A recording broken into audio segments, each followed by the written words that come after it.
Good evening, everyone. Ladies and gentlemen, thank you so much for being part of the panel. It's an absolute honor to share the stage with you. Uh, Give it up for the wonderful audience who has made it for this specific panel, and we saw some great pitches. Really love the enthusiasm of of students who thought through from a consumer's perspective and also from a brand owner's perspective. So all in all, very good job. Really happy. Uh, I will straight away jump into the conversation.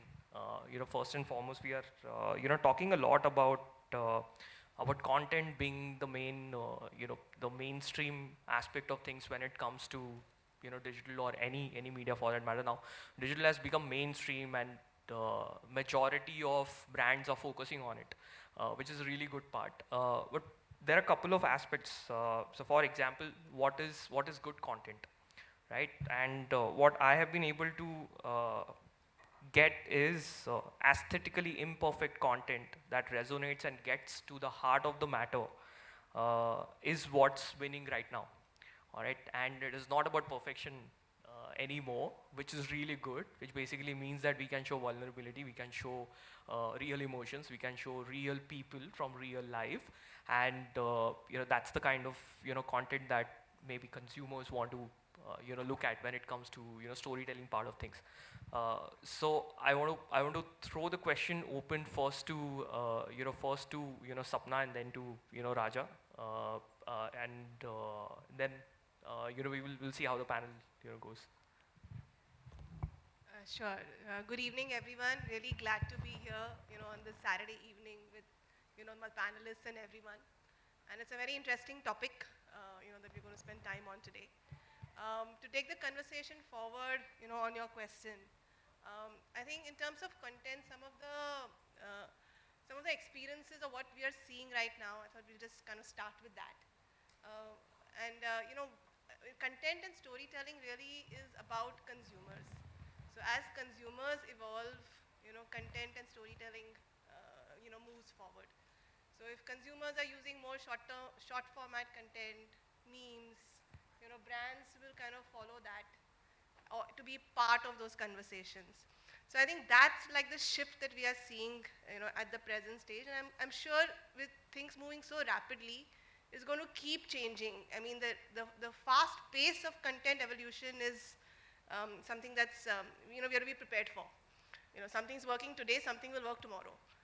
And we need to really keep, pace with that. I think that's one. And the second thing is really about the medium where people are consuming content. And that itself is changing. So, print was where people used to read content, move to television, OTT, on your mobile, so your consumption of the medium is changing. So again, content and the kind of content that you produce will move with that. With AR, VR, the new technologies will always propel you to kind of make different format and medium of content. I think that's the other point. And I think the third thing really is about, in terms of content and storytelling, is that with technology, everybody's become a content creator. So, where it used to be like, a few teams making content, now, I'm sure in this room. We call it creator economy. Yeah, I mean, I'm sure you ask a question, there'll be flow of hands on, who's an influencer, what kind of page do they have, what food blogging, travel. So, I think content creation is moving into the hands of people. So the user-generated kind of content, I think, is something that we are all trying to grapple with and understand.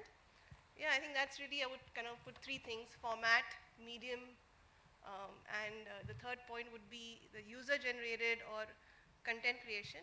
And maybe the fourth one is, I think, the influence of languages. I think that's, I mean, I just recently read one EY report. I mean, I think it was about, with the OTT, if the content in regional languages has moved by over 20 to 30% in the last 2 years. So a lot more regional content. And And that's something I think interesting. that's the opportunity area for all the content creators, because it is just like what I was mentioning at the start of the panel. It is imperfection, Right. and for real people. And Right. I think so. Yeah, Rubeena, I have a question for you. I'm saving it for a little later. I can throw a lot So of light on that. so I mean, yeah, I'm coming to that, but I'll be saving it for later. Before so Shrishail, I want to come to you, but first I want to understand Raja's perspective on international content, because he has delved a lot in that space. And Raja, we want to understand from you that as far as international market is concerned, what kind of different dimensions actually came to you as a challenge, because storytelling is really difficult for different markets. Hello. Yeah. So I think first I want to, Sapna, right? Yeah, what she was saying. I just want to add to that because on one hand, of course, at Emami, I'm handling the SAARC and Southeast Asia, diverse set of countries. There is a country like Sri Lanka which is going through massive economic downturn. There is no electricity. How it is impacting digital, consumption over television. So, it's a country now where television is actually on a declining because people don't have electricity at home, and they are watching content on digital only. And then, there is a country like Burma where there is a civil war going on, and actually there is internet ban, but still the maximum consumption that is happening is of internet, because people don't believe on television anymore because it's all government sponsored. So depending on the country, the consumption is very different, but one trend which is very, very consistent is that in fact in international markets, even in a market like Bangladesh, digital is the highest consumed, I would say, media. And one of the reasons behind this is also that in a lot of these countries, the content on television, which is there in India, is very high and very good, is not that good. So in many of these countries, people actually watch Indian content when it comes to television, and for brands, but there is no advertising because Indian content is going, but without advertising, which means that for brands to acquire consumers, you have to depend on digital. But before coming to that, I have also been seeing, because I also consult a lot of startups, startups which are incubating. I keep seeing, I think one of the things in content is also that it is based on which category you are, and most importantly how much money you have, okay, and what is your objective. So is your objective to engage the consumer into your brand story, or is your objective is consumer acquisition? And that's where I think what I am observing is that whether it is static content or video content, it's far more direct. It's not like the typical television advertising जहाँ पे आपने 40 second का ad बनाया, उसमें पहले आपने context set किया, फिर आपने problem बताई, फिर उसका solution बताया, और फिर एक sign off आया. You watch a country delight kind of a communication. It's very unlike communication that we all from our older days, which we are used to making. It's very different. You can just shoot it on a mobile phone, and it's a very direct communication. Somebody is telling कि country delight का दूध बड़ा अच्छा है, and that's content. People are consuming it, and they are clicking and they are downloading the app. So I think one of the things is also in imperfect content is, I would say, it is a very unlike the content that we see on TV and all this kind of stuff. It is far more direct also nowadays. So it depends upon what's your objective. Whether you are looking at direct consumer acquisition, I think their direct content is possibly being utilized a lot, and it is also possibly because that many brands, startups do not have that kind of money. So if you don't have that kind of money, you don't invest in making content which requires a lot of money. So coming to international market, as I already said, that digital is the highest consumed, and I just give you an example of Sri Lanka, where because people are not able to watch television, they are watching the same content on YouTube. So therefore the investment in these countries, SAARC, Southeast Asia, in Southeast Asia, if I leave out the developed markets like Malaysia and Singapore, and even developing countries like Indonesia, where also digital is far bigger than television now. because people over there are completely consumed by digital. But even in the less developed countries like Sri Lanka, Burma, Bangladesh, the maximum investment that we are making is even for consumer awareness, not even for just for acquisition, is on digital, is on YouTube. Burma, for example, the highest consumed media is Facebook. In fact, in Burma, they say that Facebook is Google. Because because on YouTube you can't advertise. It's banned over there. The highest consumed media is Facebook. So whether you want to spend on video content, you want to spend on static media, but brands like us who are operating in these markets, you can't live without digital. So that's, I would say, is the big trend. The other aspect is that a lot of content which used to be on television is now on YouTube, and the viewership of those content is as high or sometimes more than what you find on television, and hence it is more effective advertising on specific content inside YouTube, unlike taking just skippable or unskippable ads. In any general content, you can actually advertise just like you advertise on television. So those are some of the, I would say, trends that at least I have observed, and how digital is becoming like the most prominent media for a company like ours in these markets. Well, that gives a testament that overall content is becoming a key aspect as far as the acquisition is concerned. But apart from that, what I really liked is you are actually investing in the content awareness part of things also, because that will give you conversions, a little later. What used to happen is that matrix of whether that particular awareness is connecting to acquisition was missing before. But now it is possible, and I think that is the reason that is pushing these platforms like you have Google or a Facebook, where they are focusing. For example, the Performance Max campaign which Google has come up with, or video action campaigns that they have come up with, is purely coming from the perspective that the video adoption of content across different segments, across different continents, and especially developing countries, because that is their testing ground. If it works there, then they will take and dimensionalize it and then launch it in developed countries. But that is a testament that content is becoming key as far as the acquisition aspect is concerned. Coming to you, Shrishail, very interesting sector and difficult.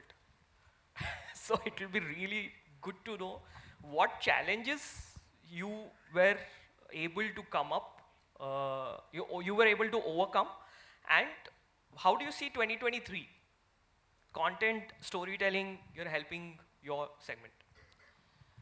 See, in my mind, I think there are three aspects to it, right? One is the need, right? How has the need evolved over the last few decades, okay? At the core of it, maybe the needs are still the same, right? But as the evolution has happened, possibly you've added more layers to the need, right? Just about I need it and therefore I need to use it and therefore I need to buy it too. Can I buy the right thing, and can it be not just good for me but good for everybody else around me? Okay, so that's how possibly the need has evolved. Second, it's again the relevance of how do I really connect and make my appeal as a brand or a category right now. And third, possibly the area that you need to look at is the consumption format, okay, of how media is changing. So if you look at these three dimensions, while all the evolution has happened on all the three aspects, but maybe evolution has happened more so, let's say, in the media consumption formats, right? In fact, what was relevant last year is maybe not relevant today. Forget last decade, right? But the need per se, if you look at it, or the relevance per se, if you look at it, the evolution may not have been that much, right? Of course, it's moved for sure. So therefore, if you look at, you still, like, I'll give you an example of how we look at from a pharma category, right? Empathy and care still holds good. Was there 50 years back, holds good even today as we speak. But when you look at it, it's more about now creating more credibility, right? So when it comes to storytelling, not just the brand, now can others come in and build more to your storytelling, which adds to credibility, and therefore the user generated content becomes that much more critical than just what the brand speak is today, right? I think those are the kind of things that we'll have to look at. Of course, changing formats, how do you really bring in the influencers, not just the regular users of this, right? Also being very socially responsible. Now, few categories are easy, saying I am the best or I am better than X, so buy me is an easier thing. Like the milk example you gave me, you just have to be at at that core appeal. You just have to be real. Yeah, but here in this case, maybe some categories, and as you said, pharma is a little more complex on that front. You need to be far more socially responsible, possibly a little more than what other categories need to be today, because the implications are far larger and immediate than as compared to the other things. So therefore, a few more dynamics and complexities do come in when we look at a category like pharma. But overall, if you look at it, the trends and how the evolution has happened, I think what is relevant to other categories holds true to pharma also today. I think you still have one of the very difficult jobs as far as the segment is concerned. I'm just going to reiterate that. I will take you to my boss. Appraisal is due now. Rubeena, I'm going to come to you next, but before I'm going to go to Charan, but I just want to, say, one thing. These are your words, that social media is, one, to educate, don't sell. Two, think about what would people like to share. Three, focus on building a community. We'll come back to that. But I want to go to, Charan ji here. As far as augmented reality is concerned, because see, the one major question which all the brand managers or the brand owners have is that how do people become part of the content? Okay. And one aspect which is coming up is augmented reality, virtual reality. Obviously, there are a lot of questions about it. But Charanji, I just want to understand from your perspective, for your organization or for your segment per se, how do you feel that space is moving as far as storytelling is concerned? No, so before I get into AR part of it, firstly, you started with the question, what's a good storytelling? And while everybody talked about it, some things which I wanted to add from the financial services sector point of view is that, authenticity, what you defined as aesthetically imperfect, right? I don't know whether aesthetically perfect cannot be authentic, but the content has to be very authentic. And to have that, there are two important elements. And that will be the segue to the next part of the answer.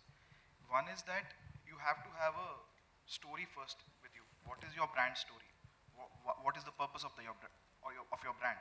If you don't have a well-defined purpose, you can always come across as somebody giving a cheaper loan, faster loan, right? That's what anyways our product is highly commoditized.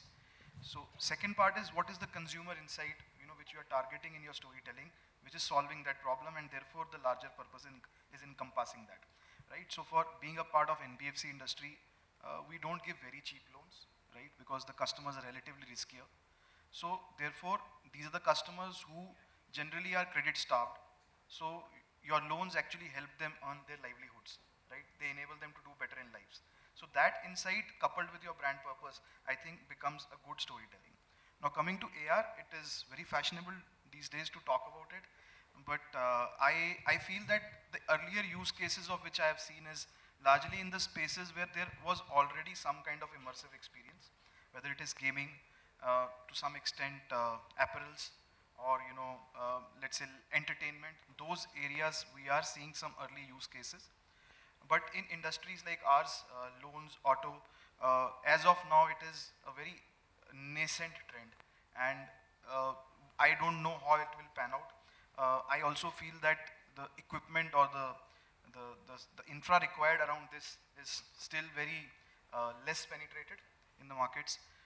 But what kind of case studies we are looking at in our industries is that how to give customer a better branch experience through AR. That means he does not need to travel to your place. So can you make that more immersive? And if that happens, can there be also some purchase journey which can be done there? So those kind of use cases are being evaluated in auto industry and auto finance industry. So as of now, that's what we are looking at. And I don't know whether AR will play a big role in storytelling, but as some of the panelists mentioned, user-generated content, now whether it happens through AR, how it will happen, I don't know. But that UGC through AR might play a very big role. So that's like crystal ball gazing, I might be totally wrong. Yeah. Very pertinent inputs, Chanji. Thank you so much for that. And yes, I think as far as the augmented reality and virtual reality piece is concerned, yeah. Just wanted to add one more thing, that I think again, I'll give you an example. A few years back, I was actually kind of thinking of investing in real estate. And I went to this place which is Lodha Palava, you know. And this is like 6, 7, 8 years back. And the kind of, I don't know whether you call it AR, VR, but the kind of, you know, sort of virtual reality that they created actually was very compelling, because you can show a simple film. Typically you go to a real estate guy, he will show you a film. But they actually kind of showed you that, okay, this is where a highway is going to come. This is, you know, this is the entire territory. And I think therefore the point that I'm trying to make, that it really depends upon the category where it will make a compelling reason for the consumer to shift his behavior. Otherwise, you know, in a hair color kind of a category, it's generic. It is not going to shift. So in so real much. estate parlance, because I'm from real estate, Yeah, exactly. it's called location story. Rubeena is smiling, so so it's called location story. So there are usually in real estate there are 3 types of stories. So one is location story, one is amenities, and the third one is all about community and all of that. So your interiors mainly. So drawing from that example, actually when I was with Shobha, we did an augmented reality ad for Shobha for one of their projects. So mainly what you can do is basically that's a top of the funnel ad, and the entire AR filter is deployed through your Spark AR ecosystem. So mainly it is very simple. You click on it and it gives you options. Do you want to see kitchen, living space, living room, bedroom? That's it. You click on it and basically what happens is you're there. It just puts you in that space and you just move around. It will show you that exactly how the space is. That's top of the funnel. So if you do those kind of experiences in AR, as far as real estate as a category, makes sense. But drawing on what he was saying, that for BFSI we don't know how, or NBFC, as a category per se, how the immersion will happen. Because frankly speaking, if we look at why adoption of phones was really good in India, one big example, is mainly because data became cheap. All right, later on it became affordable. It's going to be the same story. All right, it's all about what kind of mechanism is actually going to fuel that consumption. All right. So very recently I saw, one of my colleague from my circle was actually testing a headset, for his phone, and it was actually a cricket, app, cricket, game, and that particular headset, I'll not tell the name of the company, but apparently that particular headset, it's really light. It is in the affordable segment, and that company may launch it very soon. So it will be interesting to see after that how things change, but it is going to be all about adoption and how affordable, that particular segment, when it comes to adoption, is concerned. Now, coming to, Rubeena, so about Josh, so the kind of content that, you do, all right, it comes from, so this is again your words, that we have found our calling for causes such as mental health, youth and skilling, climatic action, and gender and inclusivity. All the points, all the topics are really hard hitting, okay? And they are very close and very intimate for certain group of people, all right? How do you maneuver that space when it comes to storytelling? Because see, I mean, the platforms are changing, the way in which the consumption happening is changing, the time duration is changing, and also the way in which the delivery of that content is happening is changing. Now, you want to keep this at the core of your overall existence as far as the organization and the overall content ecosystem is concerned, and still maneuver this entire space. How does that happen? I mean, that will be interesting to know. Yeah, before I get to that, I just have a question. I was just thinking when I was hearing all the panelists, and I'm going to put the audience to work as well. I was trying to think, when did I start seeing branded content or advertising, if we call it in simple language, right? I remember the number of channels that existed when I first started watching television. There were 2. So you can tell my age, I'm a 40+ person. There was DD and DD Metro. Anybody else? Show of hands. Okay. Yeah, some of you, there are 2 channels. How many of you can think of 30+ channels? Then I can guess your age. Yeah, okay. All the 80s kids are here, right? And guessed it right? And the others who didn't raise their hand, I'm assuming that they can't even catch. they can't even catch the number of channels or number of platforms that are available to them to view content or consume content, as we call it in today's date, right? One thing I think has stayed constant amongst all this evolution, nobody likes ads. Anybody who likes ads? My daughter's sitting in the audience and she says, "Mom, you have the worst job. Why do you interrupt the experience by putting in ads?" You know? Anybody likes ads in the audience? Raise your hands. Okay, one person. Okay, you're kind to the industry. But I think let's look at it. Let's fast forward today and see what is happening. How many of you, again, show of hands, how many of you are on social media? Everybody, right? Come on. Yeah. Okay. How many of you post on social media? Everybody, right? Yeah. How many of you have shared a picture of you on social media? Okay. How many of you have ever shared a video on social media? All of us, almost all of us, right? How many of you have ever noticed something about a brand and shared it on social media? See, a lot of us. So it's become 360-degree again, right? From brands trying to create content, tell stories, to the consumers now coming and living those stories, right? So it's moved from storytelling to story living is what I'll say. So I think that's the age that we live in currently. So that's my first point. Coming to your point, and that's why you alluded to my earlier point on social media, and that's why I say educate and do not try and sell to the audience, and therefore that's how you will build communities, right? To your point about speaking about issues which concern the society today. Again, you know, what we believe is we are at the cusp of this whole change in culture. Right? I told you my age, I'm a 40-plus person. When I grew up, the first time I traveled overseas was in my first job when I was 20-plus. Today, I feel a lot of people who are less than half my age may not have traveled, but you know, are so well exposed to the world around and what is happening there. Right? You don't necessarily need to travel and to know what is going on there. Right? Digital has broken boundaries, has opened up minds. The other point is, when I was growing up, if my mother ever said that, Rubeena, this is what is to be done, and anybody who was born in my times, we would say, yes, mom, yes, dad, right? We didn't have the guts to argue. And my daughter's here in the audience. I have a hard time. I get questioned all the time because she speaks her mind. She questions me.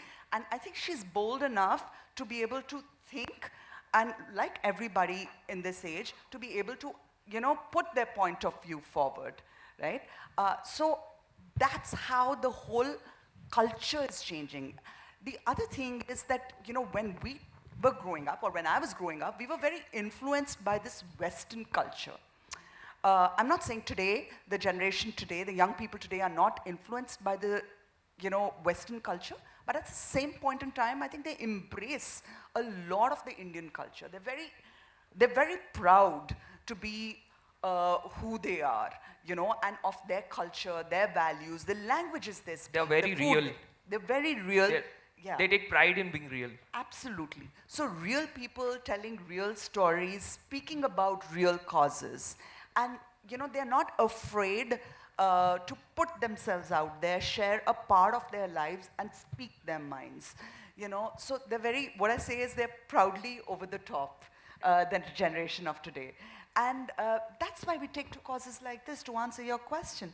Because I think the people today want to speak about it. They want a platform which helps you give a voice to what you want to talk about.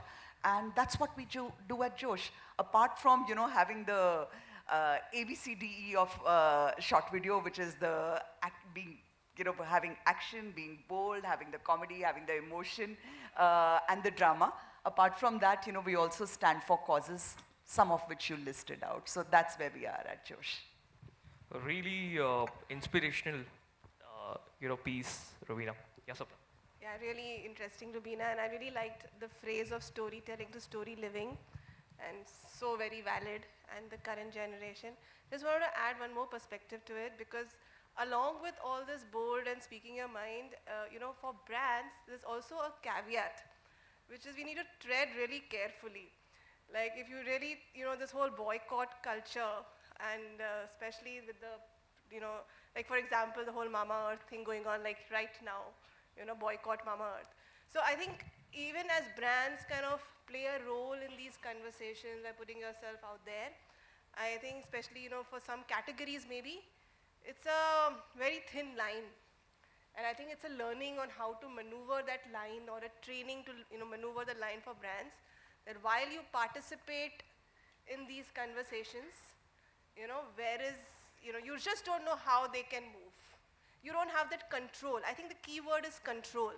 Because if you give the power in the hands of the consumer and you do the lot of storytelling, which is story living, you're also handing back a lot of control. Yeah, And that's as far as learning for brands is concerned. Something very nuanced that brands will learn. Yeah, but Correct. No, so for us, I mean, as far as brand owners are concerned, it is, even doubly more, challenging, because then you need to straddle the line very clearly, that which causes you will associate yourself, what's the ethos of your brand, whether how does the cause gravitate towards your brand's core, and how the communication lands on the consumers. So that is a very different ball game altogether, considering all the aspects which are happening and how the things will happen in 2023. Just want to bring one aspect to the light, and want to have each panel member's opinion on it. I think we're running short on time. That's what I was told. So we have maybe another 7 to 10 minutes, but want to bring this point up. So mainly we are talking about creator economy. That's what got talked about, right? And creator economy nowadays is fueled with they collaborate amongst each other to actually create surprise and delight. They are not afraid of trying new things, all right? They are mainly focused on producing content for their audience, and they come from the place of area of expertise. They know that they have that area of expertise, and that's the reason they create the kind of content they create for their audience without being afraid, right? Now, what I figured when I was looking at the overall storytelling aspect of things, and it goes back to what we can actually relate when you say story films come to your mind, correct? And when you talk about storytelling, there are 4 pillars which I found. Obviously, would like to know your perspectives. So first pillar is unforgettable characters. Second is compelling plot. Third is some form of social commentary, and fourth is populist entertainment with broad appeal. Okay, so these are few pillars according to me, but I want to understand from each of the panelists, how does these pillars, when you look at it from the creator economy perspective, will change in 2023, or do you really think it's just going to continue? If we can go in the same order, if that is okay. I will take Charan's perspective on it first. I mean, this question was very long, so let me first understand what you want to know. So you are saying that there is a certain way of storytelling. It has to have certain components. I will like to take this question a little differently, right? I feel, from the times of Shakespeare, there is a hero's journey which a hero has to take. In this case, brand is the hero. So the storytelling has to have the components of that there has to be an obstacle or a problem which this guy is solving or the brand is solving, and there has to be a result out of it, which is delight of the customer in our case. So maybe some of the elements you mentioned, that there has to be a character, there has to be a populist trend or entertainment piece in it, might be true, but if this arc or the hero's journey is not complete, then it is difficult to narrate a story, is my personal opinion, and that's what makes a good story. But then something also is happening in the digital world, right? So let's say I have a different formats, right? I put out a film telling my brand story on, let's say, YouTube or any other social media channel, and it's taking a macro position of, let's say, we empower you, or we give you the control of your finances, something like that. And then the app notification is telling something else, right? The tonality, the kind of notifications which go, they are very focused on the transactional elements, right? Oh, you can get processing fees waiver, which happens, right? It's very common. So there is a disconnect, right? So you can't narrate the whole story in that notification or the app message. But how do you do? I think in today's list of brands which I follow, I think Zomato does a good job of it, right? They have a quirky tonality on their social media. They maintain the same tonality in their notification programs. So I think that's where also brands will find that storytelling may not necessarily you will always get to do all components in the same format, right? So how do you bring the elements in different channels, right? Are people able to link that? How do you have a consistency in what you communicate through SMS, WhatsApp, your service channels? So I think that whole is the story, and not, let's say, one film or one particular piece of content. And anchoring it together so that it lands correctly at each channel in a correct manner is a key. Yeah. Raja? I think, of course, I have all my life been in the business of selling brands. So, like Rubeena, who has been talking about creating content, and she actually said that, ads people don't watch, but at the end of the day, I think as long as humankind has been there, आप दुकान में जाके कुछ ना कुछ तो खरीदते हो because you have needs. Okay. The problem with the brands is that consumer is evolving, their way of their media consumption is changing, the content that they are consuming is changing. I myself, earlier used to, maybe years back, सिर्फ मेरे घर में भी वही 2 ही channel आते थे और मैं महाभारत और रामायण देखता था. But for last 6-7 years in my home there has been no television channel because I have TV, but I have Amazon, whatever, So what is changing is the kind of content you are consuming and the media that you are consuming. So from a brand standpoint, you have to understand that. And therefore the brand storytelling, however, may not have all the components at every point of time. It will change in which media you are. What's your objective? Is your objective creating awareness? Is your objective just, engulfing the consumer into your brand ethos?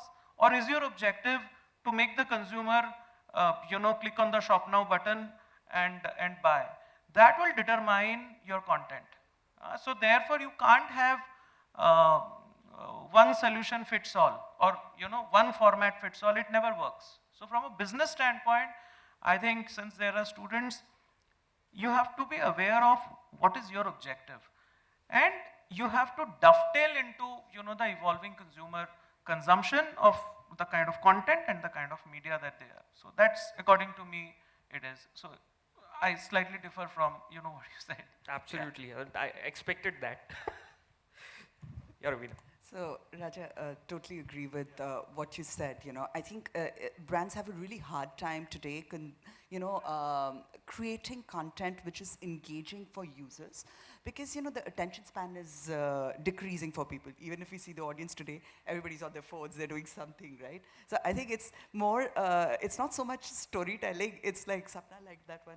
I'll give you another one. It's scrolly telling, It's like people are scrolling all the time and they just give you 3 seconds and 5 seconds attention. So how do you, between that scrolling, come in, deliver your message at the right time, understanding the intent of the person and the behavior of the person, using data, using formats, using different mediums, and putting it all together, I think is far harder for brands, challenging, but also interesting and a bigger opportunity. So that's what I'll leave it, right? They call it the scroll culture. Yeah, Sapna. Yeah.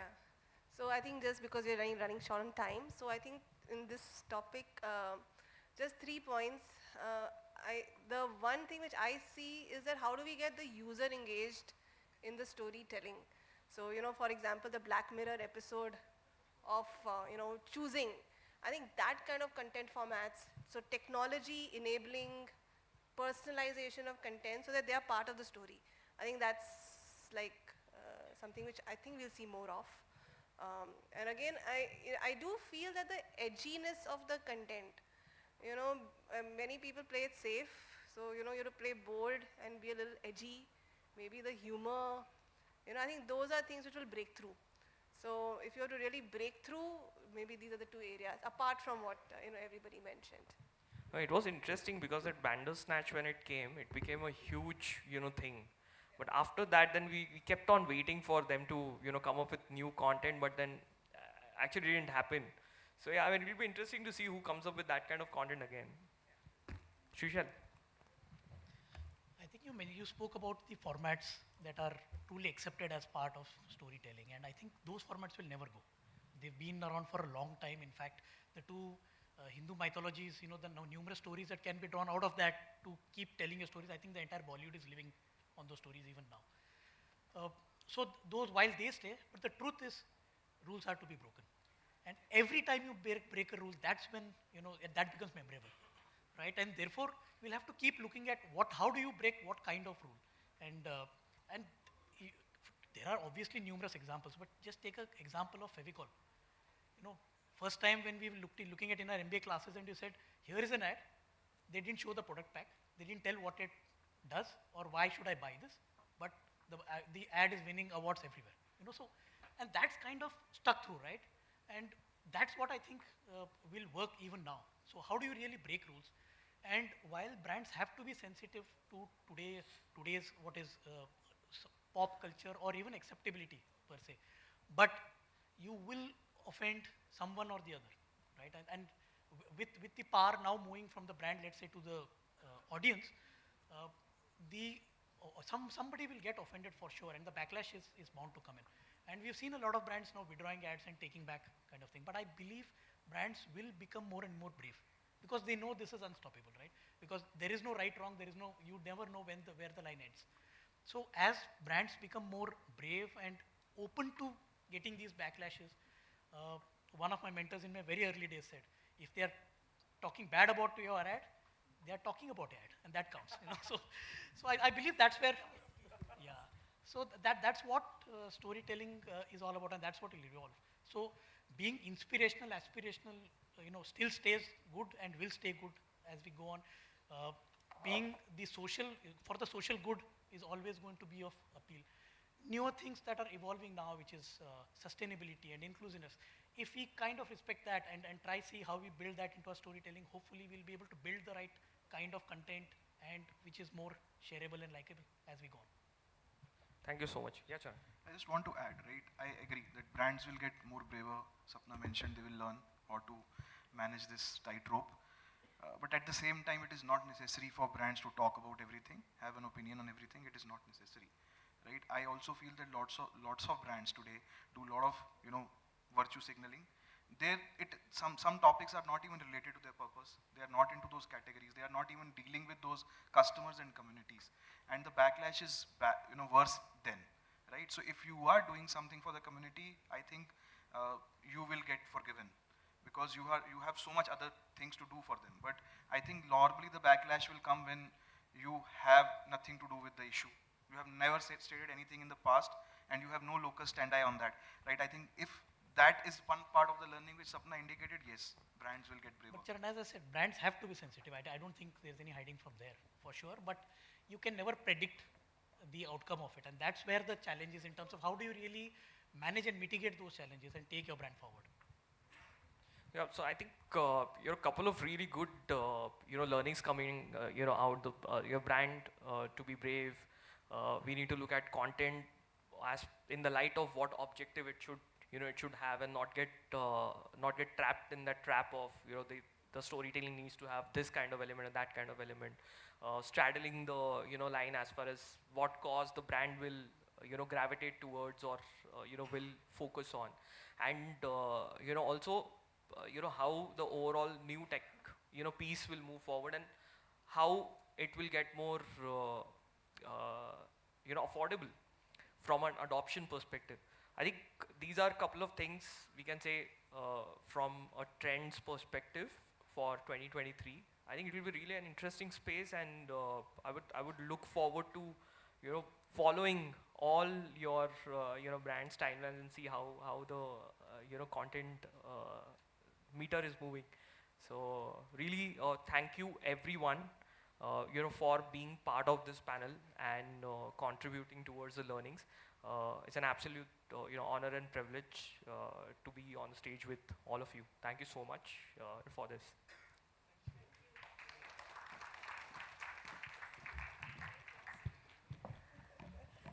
That was indeed very, very insightful. May I request you all to please stay on the stage. Can we hear a huge round of applause for these extremely wonderful panelists? May I now invite Mr. Burzeen Batina from NMIMS to felicitate the panel. Please make some noise for Mr. Batina.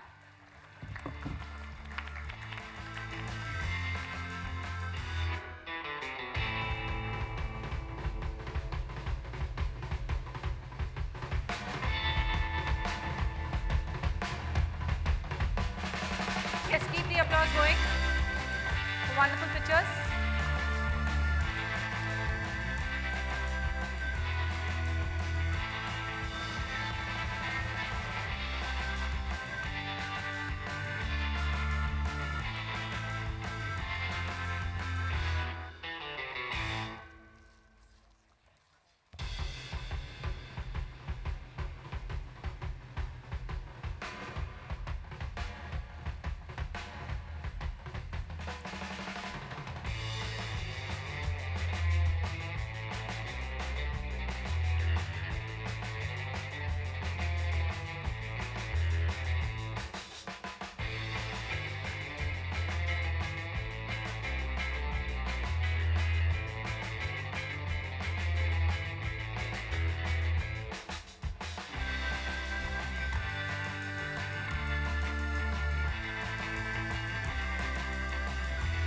Wonderful. That's all our panelists. May I request everybody to please come together closer for a group photograph.